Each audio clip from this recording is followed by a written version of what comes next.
Hello everyone and welcome back to Phantom Sports Industries. My name is Joe Soisson. I'm a contributor for Phantom's hockey content.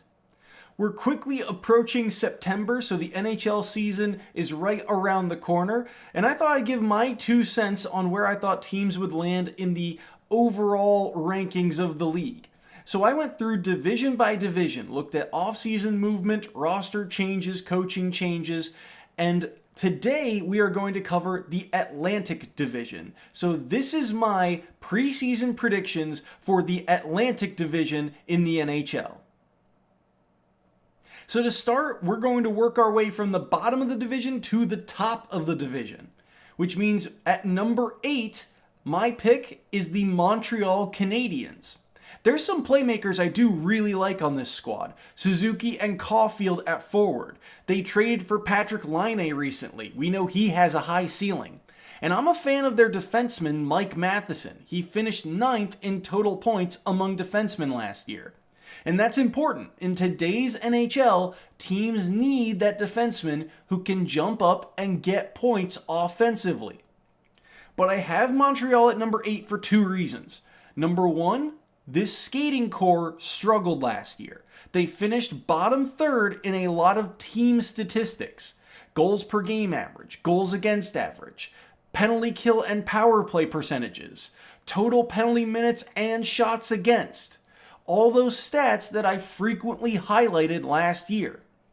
And number 2, the goalie room. Sam Montembeault and Caden Primo are the only 2 with NHL experience on this roster, and their career numbers say they both have a save percentage below 90 and both average over 3 goals against. At number 7, I put Buffalo, the Sabres. Look, there was a complaint a few years ago that the goalie room was unstable for Buffalo. They had about 7 or 8 different starting goalies over the span of 2 seasons. That is no longer the case. UPL looks great. He finished the season with the 9th best goals against average and tied for the 5th most shutouts with Demko and Hellebuck. They added James Reimer, a veteran presence that they've missed since the retirement of Craig Anderson. And on top of all that, they've got Devin Levi still, a young upstart who will likely spend the majority of this season in Rochester in the AHL. The other part that I like about this roster is the defense. This is a young, talented defensive core that now has played a significant amount of time together. And a lot of these skaters have the ability to jump up and make plays offensively. Byram, Dahlin, Power, Jokiharju. There's a high ceiling for this group. But I do have the Sabres down here because they gave up a lot offensively this offseason. They buy out Jeff Skinner's contract. He goes to Edmonton. They cut Victor Olofsson, power play machine.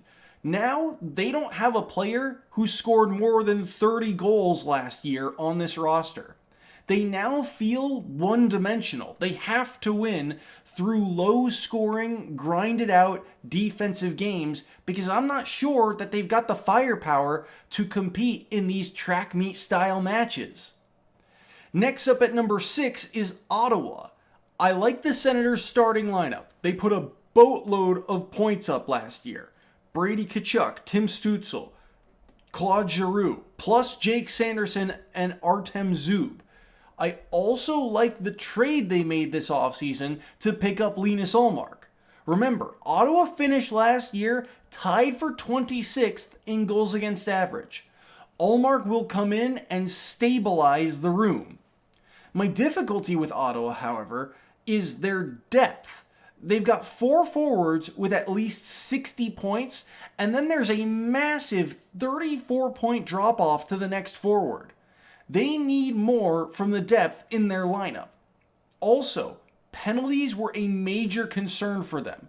They finished last year with the 6th most penalty minutes, and they were 29th in penalty kill percentage. So it's not like they could mitigate those errors. They just need to cut them out entirely if they're going to improve upon last year. Close at number 5 is Detroit. A few positive takeaways here. Number one, their offensive core remains intact, and that's important. Offense is their strong suit. They finished 9th in goals per game average last year. They also made 2 defensive upgrades. They signed William Lagesson, he'll add depth to their defensive skaters, and they also signed Cam Talbot to replace James Reimer. Talbot's 1 year older, but you look at his numbers, he works everywhere he goes. But I'm not sure this is enough to push them into a playoff spot. This is a top-heavy division with a lot of either strong offenses or stout defenses, and Detroit lost some key playmakers on their second and third forward lines. Gostisbehere and Sprong both had solid seasons last year. They'll be difficult shoes, or in this case skates, to fill this year. At number 4, I have Toronto. Look, in the regular season, offense is king. Of the top 16 offenses, 14 made the postseason. And Toronto last year, they finished 2nd in goals per game average. They also upgraded defensively. They picked up Oliver Ekman-Larsson, and the move for Chris Tanev was great. Remember, Tanev's impact in Dallas was practically immediate, and they will need a defender like him since there's a lot of pressure now on this goalie room. Remember, the Maple Leafs finished last year 21st in goals against average, and they lost Ilya Samsonov this offseason. So now the role of the starting goalie goes to either Joseph Woll, who's only played 36 regular season games, Matt Murray, who's recovering from hip surgery, or Anthony Stolarz, who they picked up from Florida this offseason. Also, have to put an asterisk here. Craig Berube is their new head coach. He's gotten a lot of postseason appearances, and he's won a Stanley Cup before. But he also has a lot of first-round exits, and not many home ice advantage seasons. So I'm not sure that he necessarily solves the problems of this roster. On to the top 3. Next up is Florida, the defending Stanley Cup champions. They kept the core forwards on their roster. Most importantly, Sam Reinhart re-signs. He was their leading goal scorer last year and especially impactful on the power play, led the league in power play goals. Overall, the Panthers' forward depth is still very strong, and Bobrovsky is still a top-tier goaltender. 3rd best goals against average and tied for the 7th best save percentage among goalies with at least 25 games played. However, this happens with every team that wins the championship. The depth of the lineup gets picked apart. And my concern for Florida is their defensemen, their big strength last year. They lost some key skaters on defense. Brandon Montour, gone. Oliver Ekman-Larsson, gone. Joshua Mahura, gone. They've still got stout defensemen back there. But Montour and Ekman-Larsson were piloting the power play in the Stanley Cup Finals. They're worth a lot of points. I think Florida is still a very strong team, but I do think they take a slight step back. I will still keep them in my Stanley Cup bubble. Number 2, the Tampa Bay Lightning.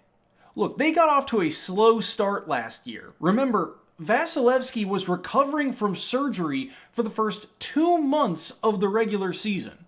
Not the case this year. He'll be ready for the start of this year's regular season. Tampa Bay also signed Jake Guentzel to replace Steven Stamkos, and I think that's an upgrade. Guentzel had 4 less points in 13 less games. That's a much better ratio for Guentzel. He also had a positive 25 plus minus, while Stamkos was minus 21. And Stamkos was on a line with one of the top 2 point scorers in the league. Now, the depth of this lineup for Tampa is going to look very different. They lost players like Sergachev, Dumba, Duclair, Mott. But they brought in some players with experience who can fill those slots. Atkinson, Gergensons. Moser may be young, but he's already averaging 24 points a season. Even if you don't trust the new faces, like I said about Toronto, offense is king in the regular season, and Tampa Bay undeniably has it in spades. But I really like how Boston is constructed. That's why I've got them at number 1. Pastrnak and Marchand proved last year that they can still be just as effective without Patrice Bergeron. They'll get some players back as well, like Matthew Patra, who looked good, 15 points in 33 games. But I think their offseason was underrated. Boston's biggest flaw last year was that they gave up too many scoring chances. They were 11th in total shots against, second highest among playoff teams. Nashville had them beat by 3. So what did they do? They signed Nikita Zadorov, a defenseman who's known for cutting down on scoring chances last year. They went out and addressed the problem.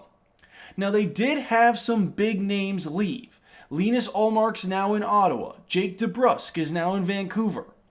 But you still have Charlie McAvoy, who had 47 points this year, and you upgraded at forward with the signing of Elias Lindholm. And Jeremy Swayman is ready for this. I've watched him take the starting role from Linus Ullmark in the playoffs twice. And on top of all that, if you're not sold on Joonas Korpisalo, just know that Korpisalo's got better playoff numbers than Linus Ullmark as well. So there you have it. That's my preseason predictions for the Atlantic Division. The top 4 teams remain the same, but a lot of teams shifted where they finished in the overall standings. And that's going to be it for me today. Thank you all so much for watching. If you like our content, be sure to scroll down below and click the like button on this video. And while you're down there, be sure to also click that subscribe button to get notified of future uploads to this very channel. Also, be sure to check out our official website. That's phantomsportsindustries.com. Once again, my name has been Joe Soisson, and we hope to see more of you next time here at Phantom.